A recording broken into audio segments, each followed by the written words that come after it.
Bonjour et bienvenue à notre rendez-vous habituel et nous allons continuer sur comment provoquer une rencontre divine. Le deuxième point, c'est la prière. Et le passage examiné est tiré de Jérémie 33, au verset 3, il est écrit: Invoque-moi, je te répondrai, je t'annoncerai de grandes choses, des choses cachées que tu ne connais pas. Le Seigneur est en train de susciter à son serviteur ce désir ardent de le chercher. De le chercher au travers de quoi? Au travers de la prière. Nous voulons provoquer une rencontre divine, oui. Nous voulons nous approcher du trône de grâce avec assurance, oui. Nous voulons que Dieu restaure en nous l'amour du premier jour, oui. Mais ça se passe comment? Par la prière.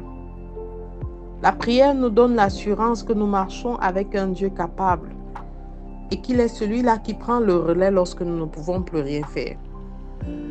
La prière ravive notre âme.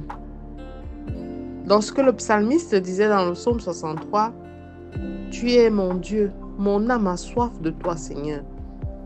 Mon âme a soif de te chercher et je te cherche tous les jours, mon Dieu, au travers de quoi? Au travers de la prière. » Le Seigneur veut que nous approchions de lui et que nous provoquions ces rencontres même par les mots. Bien-aimé, ce n'est pas la longueur de la prière ou les récitations des vagues pensées qui vont créer ta relation avec Dieu. L'Éternel, c'est notre Père, c'est notre Papa. Donc nous devons nous approcher de lui avec le respect et les honneurs dus à notre Seigneur et Sauveur, mais aussi avec ce naturel comme un enfant, la simplicité avec la simplicité d'un enfant qui s'adresse à son Père. Seigneur, je veux m'approcher de toi. Seigneur, je veux te parler. Père, écoute ma prière.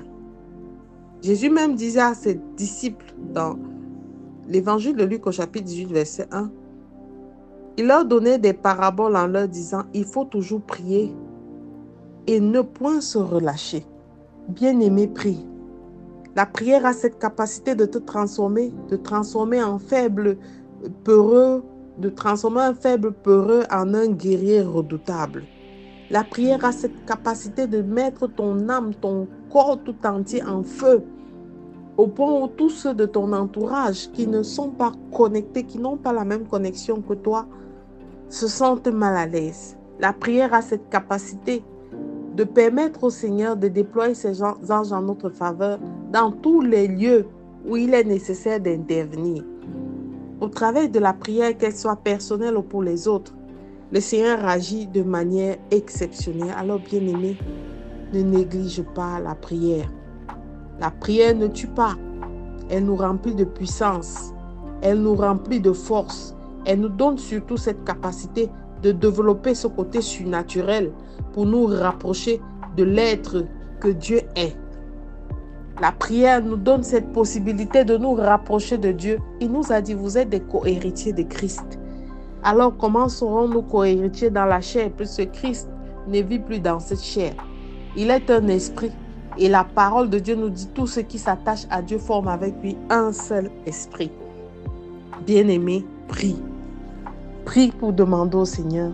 Prie que le Seigneur restaure le ministère de la prière en toi. Prie que le Seigneur restaure le zèle de la prière en toi. Et prie que le Seigneur vienne te rencontrer. Que la rencontre se fasse au travers de cet échange.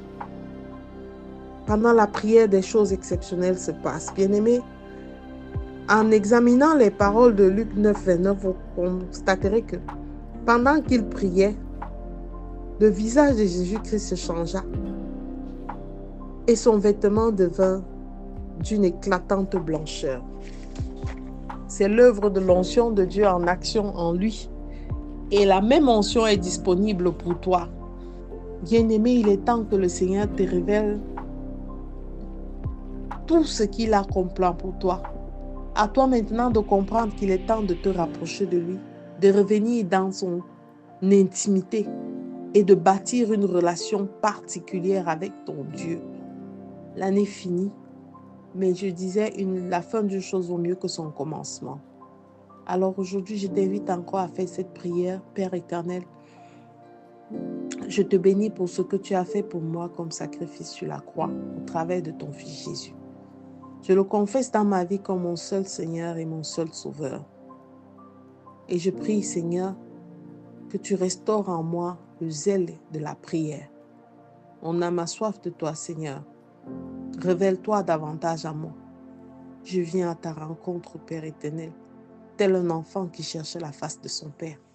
Au nom de Jésus-Christ, nous avons prié. Amen, amen, amen.